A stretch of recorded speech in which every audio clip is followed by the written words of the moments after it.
অবশেষে বাংলাদেশের মার্কেটে অফিসিয়ালভাবে আসতে যাচ্ছে আইটেল S25 আল্ট্রা, যেটা দেখতে অনেকটা স্যামসাং গ্যালাক্সি S25 আল্ট্রার মতো। এই ফোনটাতে এছাড়াও থাকছে কার্ভ ডিসপ্লে। তো অস্থির লেভেলের এই ডিজাইনের ফোনটা মিড বাজেট সেগমেন্টে আসলে কেমন হবে, এই ফোনটার ফুল স্পেসিফিকেশনের পাশাপাশি জানতে পারবেন এই ফোনটা কবে আসতে যাচ্ছে এবং এই ফোনটার দাম কত হবে। সো অবশ্যই ভিডিওটা আমাদের সাথে শেষ পর্যন্ত কন্টিনিউ করতে থাকুন। চলুন আর দেরি না করে আজকের ভিডিও শুরু করি। ফোনটার ডিজাইনের কথা বলতে গেলে ফোনটার ব্যাক সাইডে রাখা হয়েছে কার্ভ, আর এখানে ব্যাক সাইডে 8GB রিং লাইট নোটিফিকেশন দেওয়া হয়েছে এবং এই ফোনটার ব্যাক সাইডে দুইটা কালারের কম্বিনেশন করা হয়েছে, যার ফলে দেখতে আরও বেশি জোস লাগছে। নিচের সাইডে থাকছে আইটেলের ব্র্যান্ডিং। তিনটা আলাদা আলাদা কালার ভেরিয়েন্টে মার্কেটে অ্যাভেলেবেল পাওয়া যাবে এই ফোনটা। এবং এই ফোনটার নিচের সাইডে থাকছে USB Type-C পোর্ট, স্পিকার এবং সিম কার্ড স্লট। এবং এই ফোনটাতে আপনি ডুয়েল হাইপার সিম কার্ড স্লট ইউজ করতে পারবেন। ফোনটাতে ইন ডিসপ্লে ফিঙ্গারপ্রিন্ট সেন্সর দেওয়া হয়েছে, যেটা যথেষ্ট ফাস্ট। ওভারঅল যদি বলি তাহলে এই ফোনটার লুক, ডিজাইন এবং বিল্ড কোয়ালিটি খুবই জোস।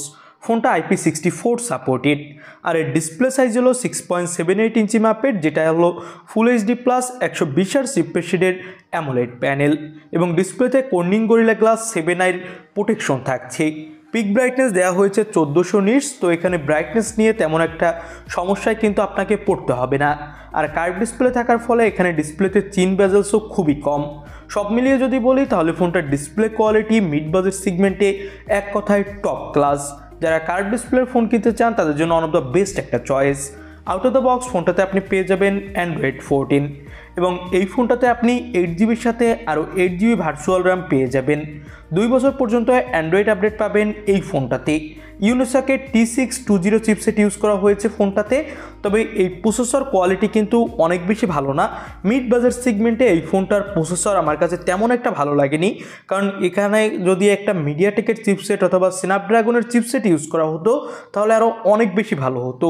এখানে পারফরমেন্সের দিক থেকে অবশ্যই ফোনটা পিছিয়ে থাকবে। LPDDR4X র্যাম এবং UFS 2.2 স্টোরেজ দেওয়া হয়েছে এই ফোনটাতেই। এবং পেয়ে যাবেন 5000 mAh ব্যাটারি, আর বক্সে পেয়ে যাবেন 18 ওয়াটের একটা ফাস্ট চার্জার। এবার আমরা কথা বলতে যাচ্ছি এই ফোনটার ক্যামেরা সেকশন নিয়ে। ব্যাক সাইডে ফোনটাতে ব্যবহার করা হয়েছে 50 মেগাপিক্সেলের প্রাইমারি ক্যামেরা, আর এখানে ব্যাক সাইডে 3টা ক্যামেরা সেন্সর দেওয়া হয়েছে। এবং এই ফোনটাতে আপনি পেয়ে যাবেন ব্যাক সাইডে 2K ভিডিও রেকর্ড করার সাপোর্ট। সামনে দেওয়া হয়েছে 32 মেগাপিক্সেলের সেলফি ক্যামেরা, যেটা দিয়েও 2K ভিডিও রেকর্ডিং করতে পারবেন। তো ফোনটা দিয়ে তোলা কিছু ছবি আপনি দেখতেই পাচ্ছেন। এখানে ডিটেলস এবং ব্রাইটনেসের তেমন একটা ঘাটতি নেই।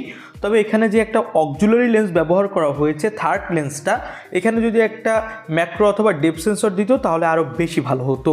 এবার এই ফোনটার দাম নিয়ে কথা বলি। বাংলাদেশের মার্কেটে 12 ফেব্রুয়ারি এই ফোনটা অফিসিয়ালভাবে লঞ্চ করা হবে এবং এই ফোনটার দাম হতে যাচ্ছে 22,000 টাকার আশেপাশে। তবে 22,000 টাকা বাজেটে আমি কোনোভাবেই এই ফোনটা আপনাকে নেওয়ার জন্য সাজেস্ট করব না। আপনি অবশ্যই এই বাজেটে অফিসিয়ালভাবে আরও ভালো ফোন পেয়ে যাবেন। এর পারফরমেন্স কোয়ালিটি খুবই বাজে হবে এবং এই ফোনটা যদিও লুকের দিক থেকে অনেক জোস। তো আপনাদের কাছে ফোনটা কেমন লাগলো কমেন্ট বক্সে জানাবেন। নতুন কোনো ভিডিওতে কথা হবে। আল্লাহ হাফেজ।